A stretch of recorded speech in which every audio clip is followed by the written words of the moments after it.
Un gusto que volvamos a encontrarnos en este nuevo programa de Develando las Escrituras para poder seguir aprendiendo más acerca de la palabra de nuestro maravilloso Dios.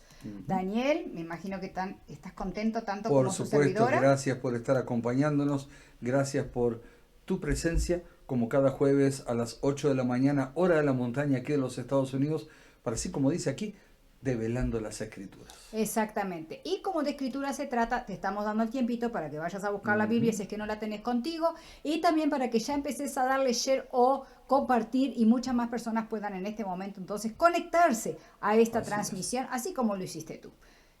¿Cómo se pueden comunicar con nosotros, Daniel? ¿Qué va a Nuestras pasar? voces en el desierto, ya lo conoces, para quien no, bueno, está en Facebook, está en YouTube, te puedes comunicar por intermedio de WhatsApp, que va a estar aquí, apareciendo aquí en pantalla también, y recuerda también por nuestro correo electrónico, que es nbdesierto@gmail.com.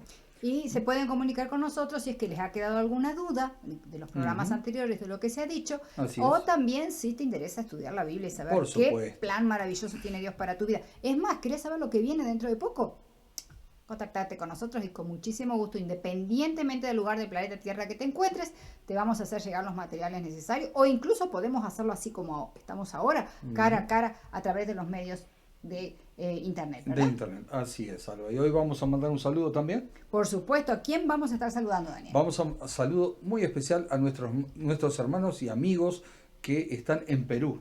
Un abrazo muy grande entonces para todos nuestros hermanos peruanos y que Dios los bendiga. Y no solamente los que están en Perú mismo, sino sabemos que hay gente de Perú por muchas partes del mundo. Bueno, un saludo para todos. Por supuesto, así que a todos los peruanos y a todas las peruanas un abrazo enorme de parte de todos nosotros. Y Alba, como en cada programa, oramos. Vamos a empezar a orar entonces. Sí. Bendito Padre que está en los cielos, gracias por estar junto a nosotros, gracias por este programa. Y Padre, como decimos siempre, que sea usted quien venga a enseñarnos hoy y que podamos salir llenos de su Espíritu Santo. Amén. Hoy. En su precioso nombre. Amén. Amén. Y Daniel, estamos estudiando un tema muy importante, ¿verdad? Como es el rapto secreto. Estamos viendo a la luz de la Biblia. Por supuesto. ¿Verdad? ¿Qué es lo que dice la Biblia respecto de este tema? Y estamos en el tercer programa ya. Este es el tercer programa. Y si tú te perdiste el programa, o sea, busca programas anteriores, ¿sí? Exacto. Y allí vas a encontrar lo que hemos estado hablando. Y si tienes alguna duda, como decimos siempre, por favor comunícate con nosotros. Exacto. Y habíamos visto el programa pasado, esto es a modo de un repaso muy rápido, ¿verdad? Que esta idea del rapto secreto no era nada nuevo, sino que había surgido ya en la época de la Reforma. Así es. ¿Verdad? Con un religioso de la época, de apellido Rivera. Ahí está. Y después la otra cosa que fue apoyando esto de la idea del rapto secreto, porque no paró ahí, ¿verdad? Sino que otros empiezan a hacer otros tipos de aportes, agregar a la idea, y entre esos agregados que se hacen está el hecho de que las profecías para el Israel se iban a cumplir entonces con el Israel literal. Así es. Con el Israel. Se van a cumplir con el Israel de nuestro tiempo. Sí, ¿verdad? Así es. Ahora, ¿qué es lo que realmente está diciendo la Biblia al respecto? ¿Qué te parece si vemos eso? Por supuesto, sí. Y vamos al libro de Mateo, para empezar, Alba. Bueno. Sí, Mateo capítulo 21 y los versículos 33 al 46. 21 del 33 al 46. No te quedes con lo que estamos diciendo, busca tú mismo y comprueba por ti mismo en tu Biblia qué es lo que dice nuestro Dios. Perdón, Mateo, ¿cuánto? 21, sí. Del 33 al 46. Ok. Allí dice, oíd esta parábola, hubo un hombre, padre de familia, el cual plantó una viña, la cercó de vallado, cavó en ella un lagar, edificó una torre y la arrendó a unos labradores y se fue lejos. Y cuando se acercó el tiempo de los frutos, envió a sus siervos a los labradores para que recibiesen sus frutos. Mas los labradores, tomando a los siervos, a uno golpearon, a otro mataron y al otro apedrearon. Envió de nuevo otros siervos más que los primeros e hicieron con ellos de la misma manera. Finalmente les envió a su hijo, diciendo, tendrán respeto a mi hijo. Mas los labradores, cuando vieron al hijo, dijeron entre sí, este es el heredero, venid, matémosle y apoderémonos de su heredad. Y tomándole, lo echaron fuera de la viña y lo mataron.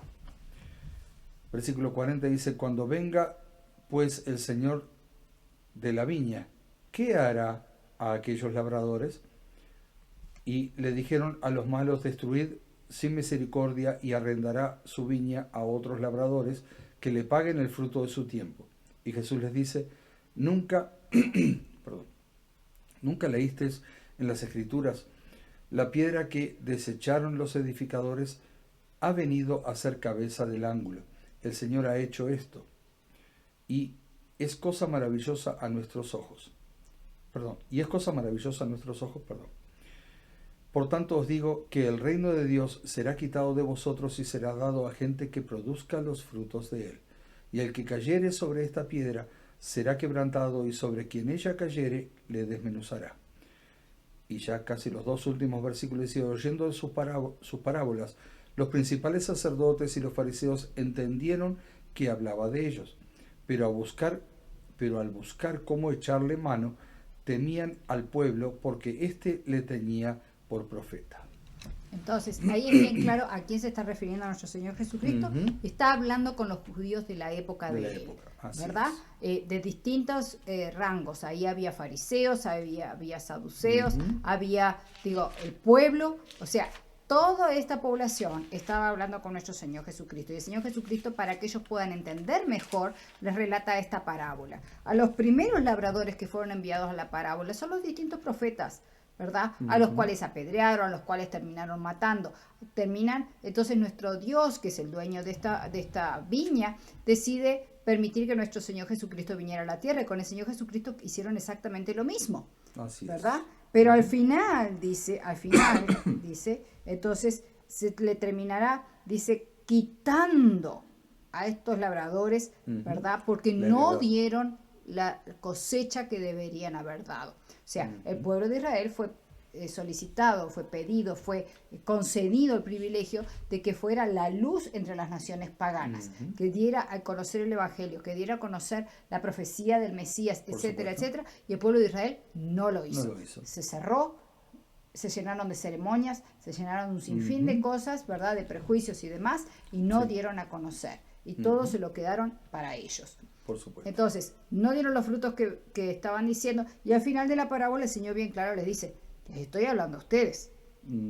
Les estoy hablando a ustedes. Dice, y al oír esta parábola que Jesús les contaba, se dieron cuenta, dice, que hablaban de ellos, entonces quisieron arrestarlo. O sea, no les gustó lo que el Señor les dijo. Entonces, quiere decir que ahí, el mismo Señor Jesucristo, a través de esta parábola, ya está mostrando que lo que se va a cumplir de las profecías no es con el Israel literal. Pero tengo entendido que tienes otros pasajes. Tengo otros pasajes, y por ejemplo en Gálatas, el libro de Gálatas, capítulo 3, y en el verso 29. Sí. Dice allí, y si vosotros sois de Cristo, ciertamente el linaje de Abraham sois, y herederos según la promesa. Exacto. Y acá el apóstol Pablo no está hablando necesariamente a los judíos. No. Sino que está hablando a los gentiles. A los gentiles, así ¿verdad? Es. Y Alba, seguimos un poquito más adelante en el capítulo 4 de Gálatas, los versículos 21 al 31. Allí dice, decidme lo que queréis estar bajo la ley. ¿No habéis oído la ley? Porque está escrito que Abraham tuvo 2 hijos, uno de la esclava, el otro de la libre. Y dice, pero el de la esclava nació según la carne, mas el de la libre por la promesa. Lo cual es una alegoría, pues estas mujeres no son los 2 pactos, como algunos piensan, ¿no? A uno proviene del monte de Sinaí, el cual da hijos para esclavitud, este es Agar. Porque Agar es el monte Sinaí en Arabia, y corresponde a la Jerusalén actual, pues está junto con sus hijos, dice, está en esclavitud, mas la Jerusalén de arriba, la cual es madre de todos nosotros, es libre, porque está escrito, regocíjate, oh estéril, tú que no das a luz, prorrumpe en júbilo y clama, tú que no tienes dolores de parto, porque más son los hijos de la desolada que la de los que tiene marido. Así que, hermanos, nosotros como Isaac somos hijos de la promesa. Pero como entonces el que había nacido según la carne perseguía al que había nacido según el Espíritu. así también ahora. Mas, ¿qué dice la Escritura? Echa fuera la esclava y a su hijo, porque no heredará el hijo de la esclavitud con el hijo de la libre. De manera, hermanos, que no somos hijos de la esclava, sino de la libre.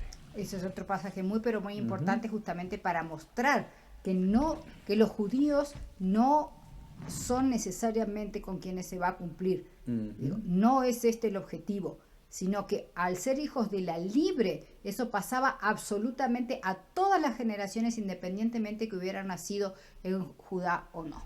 Así es. Así es. Y Alba, para terminar un poquito con esto, en Primera de Pedro, ¿sí? Capítulo 2, versículo 9. Primera de Pedro, capítulo 2, versículo 9, dice: Mas vosotros sois linaje escogido, real sacerdocio, nación santa, pueblo adquirido por Dios, para que anunciéis las virtudes de aquel que os llamó de las tinieblas a su luz admirable. Exactamente, exactamente. Así que todos hemos sido llamados. ¿Y cuándo es que el pueblo judío, dentro de la profecía, termina con ese privilegio de ser el pueblo escogido de Dios? Así es a partir de la muerte de Esteban, en el año 34 después de Cristo, que fue donde se comenzó la predicación abierta del Evangelio a los gentiles, y con ello Israel perdió el privilegio que tuvo hasta ese entonces. Exactamente. De ser el pueblo elegido de Dios para llevar las buenas nuevas. ¿Sí? Y su autodestierro, por decirle así, Alba, de este galardón, lo perdieron al rechazar a Cristo como el Mesías. Ahora será la iglesia quien tiene esa responsabilidad. Y podemos quizás llamarle la Israel espiritual. Exacto. La iglesia pasa a ser ahora el Israel espiritual, y es con este Israel espiritual que las profecías van a pasar a cumplirse de acuerdo a lo que vimos aquí en la palabra de Dios y a lo que el mismo Señor Jesucristo dijo, ¿verdad? Ahora, ¿hay algo más que pueda de cierta forma servir o que haya servido de apoyo para toda esta teoría del rapto? Sí, hay otros aportes, y para esta teoría del rapto, vamos a decir, en la interpretación que hacen de la profecía de las 70 semanas de Daniel 9, que no la vamos a entrar en un estudio profundo hoy, sino que en próximos programas vamos a estar estudiando un poco de ese tema, y vemos allí también, conjuntamente con el libro de Apocalipsis, quiero vamos que quede bien claro, ¿no? Digamos que la teoría la basan en una interpretación particular, donde desligan la última semana de la profecía de las 70 semanas, ¿no? Y la van a poner al final, ¿verdad? Así la colocan al cumplimiento del final después del milenio. Después del milenio. De igual manera interpretan que la semana donde se indica que la mitad de la semana se haría cesar la ofrenda y el sacrificio, estaría correspondiendo al anticristo. Ok. Nosotros cuando estudiemos, como bien dijo él, el libro de Daniel y de Apocalipsis, vamos a dar exactamente lo que la palabra de Dios dice que es esta semana, a mitad de la semana, cuando se hace cesar la ofrenda y el sacrificio realmente a que corresponde. Los partidarios de la teoría que decíamos del rapto secreto, dicen que corresponde al anticristo. Se los dejo ahí en puntos suspensivos, ¿verdad? ¿Realmente es así? Ahora, ¿por qué están todas estas pautas? ¿Cuál es el objetivo de todo esto? Sí, de esta forma los precursores de esta teoría apuntan al establecimiento de Israel como, vamos a decir, como un baluarte o potencia en todo aspecto, incluyendo el religioso, con la construcción del tercer templo. Y la instauración allí de los sacrificios y ritos como era en la antigüedad. Y tú sabes, Daniel, que aunque parezca mentira, aquí en este país está absolutamente todo ya armado, lo único que hay que hacer es trasladarlo, así ¿verdad? A todos, vamos a decir así, la arquitectura de ese tercer templo. De ese tercer templo, así es. Ya hace mucho tiempo que ya está armado, lo único que falta es el traslado hasta el lugar. Pero vamos un poco más profundamente a esta teoría, Alba. El arrebatamiento ocurre cuando Cristo desciende del cielo. Y los muertos en Cristo, dice, resucitan y junto con los vivos son llevados para encontrarse con Dios en el cielo. ¿Cuándo? Después del milenio. Ahí está una gran diferencia. Ahí hay una gran diferencia. Ahí hay una gran diferencia, porque nosotros también pensamos, ¿verdad?, que cuando el Señor Jesucristo venga por segunda vez, los muertos en Cristo resucitarán, los que estemos vivos seremos transformados, como dice la palabra de Dios en 1 Tesalonicenses 4, 16 y 17, ¿verdad? En un abrir y cerrar de ojos seremos trasladados al cielo, pero la clave de los que piensan en esta teoría es que esto se da después del milenio. Después del milenio. Por ejemplo, en esa famosa 70 semanas que ellos ponen después. Así es. Por ejemplo, hay un grupo que se llaman los amilenaritas. Es cierto. Que rechazan la idea de un reinado literal de Cristo en la tierra por 1000 años e indican que Jesús ya reina en la tierra a través de su iglesia. Esto es importante que lo tengamos en cuenta porque no todas las opiniones concuerdan respecto a dónde está el rapto secreto respecto al milenio. ¿Ok? Pero como tú muy bien decías, los amilenaritas piensan justamente en eso, ¿verdad? De que no hay un milenio, sino que ya Cristo está reinando los 1000 años a través de la iglesia. Y también dice que el rapto, Alba, y la segunda venida son un mismo evento. Y después también, Alba, están los premilenaristas, los que lo ponen antes. Se me tranca un poco esa palabra. Sí. Y creen que Jesús viene a la tierra, reina en ella físicamente por 1000 años, y luego tiene lugar el juicio. Cuando ya ahí hay otras diferencias que lo vamos a ir analizando, ¿no? Sí. Y los que creen en este aspecto, a su vez, se dividen en 3 grupos, según pongan el rapto antes, durante o después de la gran tribulación. Wow, así o sea que hay todavía encima hay 3 opiniones diferentes. Exacto, no solo respecto del milenio, sino que también respecto a la gran tribulación, el otro evento que marca la palabra de Dios. Así es. Y luego hay otro grupo, Alba, que son los... O sea, respecto a eso de la gran tribulación, entonces, dijiste que había 3 grupos. ¿Cuál es uno de esos grupos? Los 3 grupos son los que piensan que el rapto es antes, que es durante o después de la gran tribulación. ¿Qué piensan los que son de después? Los tribulacionistas. Ahí está. Así es. Son palabras difíciles para nosotros. ¿Okay? Piensan que el rapto y la segunda venida son coincidentes y ocurren después de la manifestación del anticristo y de la gran tribulación. Okay. Y hay un subgrupo dentro de estos también que, vamos a decir, dentro de estos cree que el rapto se da en la segunda mitad de la tribulación y antes de la segunda venida. ¡Wow! Y dividen la semana 70 en 3. O sea, el primer al tercer sello, del cuarto al sexto sello y del sexto en adelante. Cuando está hablando de los sellos, obviamente se está refiriendo a los sellos del Apocalipsis, que se van abriendo. Así que estas personas piensan, los postribulacionistas, que a su vez hay otros grupos más y hay uno de ellos que considera, dependiendo de dónde sea el momento de la semana, ¿verdad? Ahí está. ¿Cuáles de estos grupos? ¡Wow! Sí, que es impresionante. Y los pretribulacionistas piensan que el rapto es después del anticristo, pero antes de la gran tribulación. Wow. Perdón.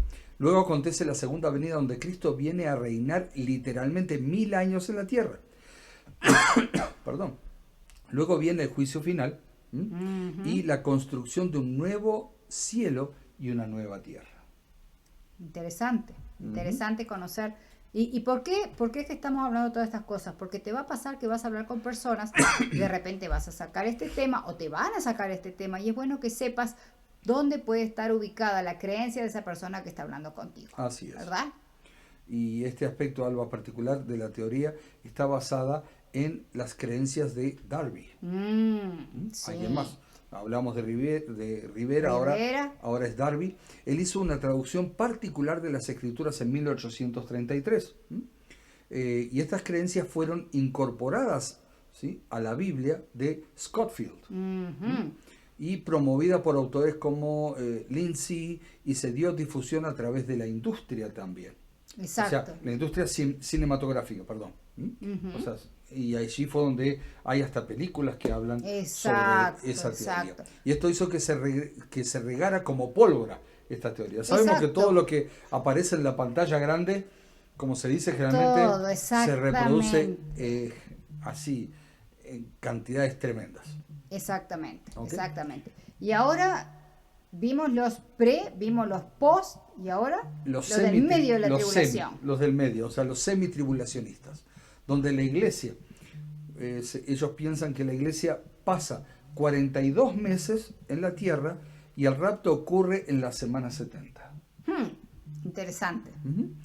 A la mitad de la tribulación, el anticristo se convierte en la abominación desoladora al profanar el tercer templo de Israel,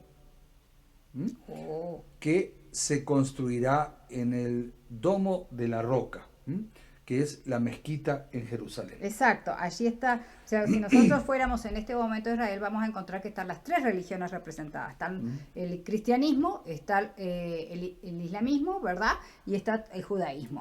Y resulta que el Islam ha construido la mezquita sobre esa roca, ¿verdad? Y por eso se llama el Domo de la Roca, es importantísimo. Y estas personas que piensan de esta forma, la construcción del tercer templo de Jerusalén, que como decíamos antes, ya está todo, lo único que hay que hacer, trasladarlo hasta allí y armarlo, ¿verdad? Piensan de que ese templo, el lugar físico donde se va a construir, es ahí. Es ahí, que a su vez también, Alba, es donde creen de que Abraham iba a sacrificar a Isaac.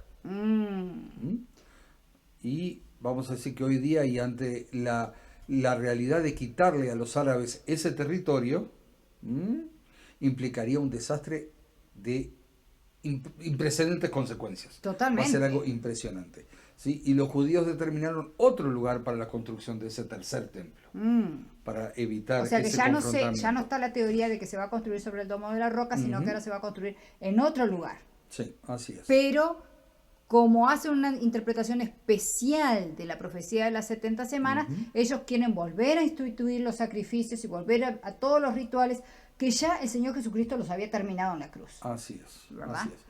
Y vamos a cerrar un poquito este capítulo, Alba, con los premilenaristas. ¿Y entramos en los? Y entramos en los postmilenaristas. Okay. Y estos creen que la segunda venida es después de una edad de oro del cristianismo. ¿Sí? Y es era el milenio de la prosperidad. Correcto. Y unos creen que este periodo, con 1000 años literales, hay otros que no creen en esto. Exactamente. Así que hay personas que piensan que este milenio de prosperidad es literal. O sea, van a haber 1000 años en que todo va a ser espectacular. Así es. Pero otros dicen que no es literal. No es literal. Durante este periodo todo el mundo será cristianizado y reinará la justicia y la paz. Y el rapto coincide con la segunda venida. Y estas ideas están basadas principalmente en un religioso de apellido Lacunza. Así es. ¿Okay? Así es. Y es interesante porque digo, uno ha escuchado muchas personas decir, no se preocupen, todo lo que estamos viviendo va a pasar, porque después viene un momento de tranquilidad, de paz, donde todo va a estar bien, ¿verdad? Claro, están basados en estas teorías que están apuntando, ¿verdad? Entonces digo, tenemos que tener muchísimo cuidado respecto a esto. Nosotros vamos a ahondar mucho más en este tema también cuando entramos directamente a la interpretación, como decíamos, de la profecía de las 70 semanas de Daniel, ¿verdad? Y a su vez vamos a estudiar después, cuando vamos uno con Daniel y Apocalipsis, vamos a ver lo que realmente es el milenio y cuándo se da el milenio, ¿verdad? Y Alba, solo a título quizás educativo, les contamos que cuando Scofield producía su Biblia, estaba en contacto con Brooke Foss y Fenton John. Ambos ocultistas que fundaron varias organizaciones satánicas y fueron los que le aconsejaron a Scofield cómo adaptarse, ¿sí? Cómo adaptar, vamos a decir, todo esto e incorporar estas teorías a su nueva Biblia. Wow. O sea que fueron acomodadas todas las Biblias y un poco todo ese... Wow. La Biblia de Scofield entonces fue y adaptó, por consejo de estas personas, ¿verdad? Adaptó todas estas teorías y la metió en la traducción que él estaba haciendo. Pero quizás, Alba, quizás algunos quienes nos están escuchando debe estar pensando, pero bueno, ¿y qué pasaje bíblico? ¿Qué dice que uno sea dejado y otro tomado? ¿Acaso no apoya esto el rapto secreto? sabes que muchas personas también han venido con ese problema, ¿verdad? Diciendo que en este pasaje es bien claro cómo está hablando acerca del rapto secreto, Así ¿verdad? es. Vamos a leer específicamente el pasaje para que quede claro. Así es, y lo encontramos en Mateo 24, versículos 40 y 41. Mateo 24, versículos 40 y 41. Y dice, 2 mujeres estarán moliendo en un molino, la una será tomada y la otra será dejada. Velad, pues, porque no sabéis a qué hora ha de venir vuestro Señor. También dice, en el 40 dice que estarán 2 hombres en el campo, uno será llevado y otro será dejado. Así es. ¿Verdad? Y aquí, o sea, Mateo 24 está hablando todo en relación con la segunda venida y sus características. Si bien al inicio hay algunos pasajes referentes a la destrucción de Jerusalén en el año 70, el capítulo está haciendo referencia a las características de los eventos relacionados con la segunda venida. Así es. Porque cuando Cristo venga, uno va a estar trabajando, el otro no, pero y no es que uno va a ser raptado, sino que bueno, ahí vamos a ver justamente vamos a ver un poco todo eso. Qué es lo que dice. ¿Okay? Tenemos que notar que hace muchas veces referencia, lo que hablamos aquí, ¿no?, a que vendrán falsos apóstoles y maestros, y se nos advierte de no creerles. Ahora vamos específicamente, Alba, a Mateo 24, versículos del 37 al 41. Dice el 37, tú leíste un poquito antes también, ¿no? Mas como en los días de Noé, así será la venida del Hijo del Hombre. Porque como en los días antes del diluvio estaban comiendo y bebiendo, casándose y dándose en casamiento, hasta el día en que Noé entró en el arca. Y no entendieron hasta que vino el diluvio y se los llevó a todos. Así será también la venida del Hijo del Hombre. O sea que ahí está muy claro. ¿Seguimos los otros dos versículos también? Sí. Que va a ser como el diluvio y se los va a llevar a todos, ¿no? Y entonces estarán 2 en el campo, el uno será tomado y el otro será dejado. 2 mujeres, como leímos recién, estarán moliendo en un molino, la una será tomada y la otra será dejada. Dice, como en los días de Noé. Como en los días de Noé. El diluvio, se puede decir que Noé estuvo allí antes del diluvio, fueron 120 años de predicación. Así es. Noé estuvo predicando y solo Noé y su familia, vamos a decir, entran en el arca. Y esos 120 años de predicación por parte de Noé fueron años que tuvo la sociedad para aceptar el mensaje de salvación y en consecuencia haber entrado en el arca. Así es. Prefirieron rechazar el mensaje y al llegar el diluvio arrasó con todos ellos. Se los llevó. Solo fueron dejados a salvo los que estaban en el arca. Los llevados, los llevados perecieron. ¿Y los dejados? Los dejados se salvaron. Entonces volvamos acá. ¿Cómo es lo del rapto? ¿No dice que lo del rapto son los que se salvan son los llevados? Así es. Sin embargo, en la historia de Noé dice que fueron los dejados. Los dejados, así es. Los que se llevaron perecieron. Los dejados se salvaron. Así es. Es indudable que después de esos años donde se predicó acerca de la salvación, hubo un juicio. Y sí, el Señor manifestó ahí un juicio. Hay un juicio. Exactamente. Y todos decidieron de qué lado querían estar. Y luego vino la ejecución o el pago de sus decisiones. Correcto. No tomaron la decisión de entrar al arca y perecieron. El diluvio se llevó, como decíamos, a los que rechazaron el mensaje y dejó a salvo a los pocos que creyeron. Hoy es la misma situación, pero queda claro que no podemos solo por este pasaje tomar nuestras propias conclusiones. Exactamente. Exacto. O nuestras propias conclusiones o creer en algo. Armar una creencia por un pasaje nada más. Por un pasaje bíblico nada más. Por eso siempre decimos que no solamente hay que leer un versículo, sino leer el contexto de qué está hablando y qué estaba pasando. Estoy pensando que tal vez hay algunas otras personas que piensan, bueno, pero este otro pasaje, el pasaje que tal vez se te está viniendo a la mente, lo vamos a ver en el próximo programa porque se nos ha acabado el tiempo, Daniel. Así es, Alba, así es. Pero ha quedado claro, ¿verdad?, cómo viene surgiendo toda esta teoría del rapto secreto. ¿Qué está diciendo la palabra de Dios acerca de eso? Sí. ¿Qué dice la palabra de Dios acerca de esa función que tendría el pueblo judío literal cuando ya no está más en funciones, ¿verdad? Y lo que usa en este pasaje, ya vimos quiénes fueron los dejados y que se salvaron, y los llevados se perdieron. Así es. ¿Verdad? Entonces, ¿qué te parece si terminamos con una oración? Por supuesto. Bendito Padre, gracias por habernos venido a enseñar aquí y permita que podamos poner en práctica todo esto y que podamos tener los conceptos claros de qué es lo que usted desea que nosotros aprendamos. Y Padre, en forma especial, de que si nos vienen a instruir con algunas cosas, que usted nos muestre con su palabra, con ese fundamento tan grande, con esa roca firme que es usted, Padre, saber qué es lo que usted quiere que entendamos y que aprendamos y cuál es el mejor camino a seguir. Amén. Nuevamente, Padre, gracias por estar junto a nosotros y acompaña a cada familia en el mundo para que día a día podamos aprender más de su palabra. En su nombre, amén. Amén, amén. Gracias por haber estado con nosotros. Esperamos que hayas disfrutado tanto como lo hicimos nosotros de estos 30 minutos en el análisis y en la lectura de la palabra de Dios. Y será hasta la próxima. Muchas bendiciones.